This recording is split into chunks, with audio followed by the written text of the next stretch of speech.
Assalamualaikum warahmatullahi wabarakatuh. Halo semua, saya Citra Lestari dari Universitas Trilogi Pendidikan Guru Sekolah Dasar dengan NIM 2011-70339. Pada kali ini saya akan membahas tentang pendidikan humanis di sekolah dasar.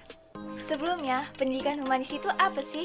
Pendidikan humanis merupakan sebuah model pembelajaran yang dalam praktiknya selalu memperjuangkan hak-hak setiap individu agar dapat mengaktualisasi dan mengeksplorasi potensi diri. Dengan adanya pendidikan humanis ini, pembelajaran akan lebih terasa kondusif serta menciptakan sebuah pola pembelajaran yang lebih kooperatif dan demokratif. Dengan adanya pendidikan humanis ini, membawa dampak positif ke dunia pendidikan, yaitu sebagai tempat untuk memanusiakan manusia. Selanjutnya, karakteristik siswa sekolah dasar. Yang pertama, ia senang bermain, bergerak, bekerja sama dalam kelompok, dan senang merasakan sesuatu yang dirasakannya secara langsung. Yang kedua, menguasai keterampilan fisik seperti menari dan berlari. Nah, yang terakhir, mengembangkan keterampilan dasar seperti menulis, membaca, dan menghitung. Selanjutnya, pendidikan sesuai tahap tumbuh kembang anak. Dalam proses perkembangan dan pertumbuhan anak pasti terdapat beberapa perubahan, seperti perubahan fisik yang mencakup perubahan berat badan, tinggi badan, dan lainnya. Yang kedua, perubahan mental yang mencakup perubahan emosional, perubahan sosial, perubahan imajinasi, dan perubahan penalaran. Nah, dalam pendidikan sesuai tahap tumbuh kembang anak ini memiliki beberapa program.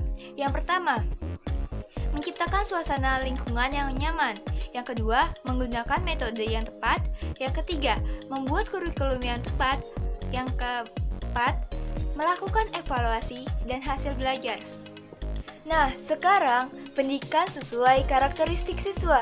Beberapa hal yang perlu dilakukan dalam pendidikan yang berkaitan dengan karakteristik siswa yaitu yang pertama, perlu adanya evolusi pemikiran. Yang kedua, adanya perspektif biologi yang memberikan wawasan baru. Yang ketiga, penemuan psikologi kognitif di dalam kelas. Yang keempat, keterkaitan perspektif biologi dan kognitif untuk membantu memahami karakter-karakter setiap individu. Nah, guru juga memiliki peran di dalam karakteristik siswa. Yang pertama, sebagai mengembangkan komunikasi verbal. Yang kedua, menjadi figur atau teladan bagi para siswa. Yang ketiga, berhati-hati untuk menyimpulkan dan menilai karakter para siswa.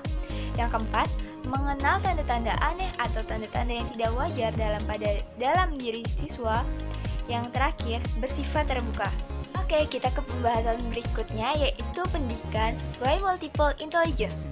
Multiple intelligence merupakan kecerdasan ganda yang dimiliki seseorang untuk membantu menyelesaikan suatu permasalahan.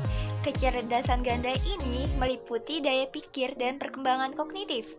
Dalam penerapan pembelajaran berdasarkan multiple intelligence ini perlu diperhatikan yang pertama, penalaran, yang kedua, eksperimen, yang ketiga, ingatan yang baik, dan yang terakhir adalah rajin membaca. Nah, yang terakhir adalah bagaimana pengembangan multiple intelligences di sekolah dasar. Yang pertama, mengidentifikasi dan menetapkan spesifikasi dan kualifikasi. Yang kedua, memilih cara pendekatan belajar yang tepat. Yang ketiga, memilih dan menetapkan sejumlah prosedur, metode, dan teknik kegiatan dalam pembelajaran. Yang terakhir, menetapkan norma atau kriteria keberhasilan dalam suatu proses pembelajaran tersebut. Sekian dari saya penjelasan tentang pendidikan humanis di sekolah dasar. Kurang lebihnya mohon maaf. Wassalamualaikum warahmatullahi wabarakatuh. Dadah.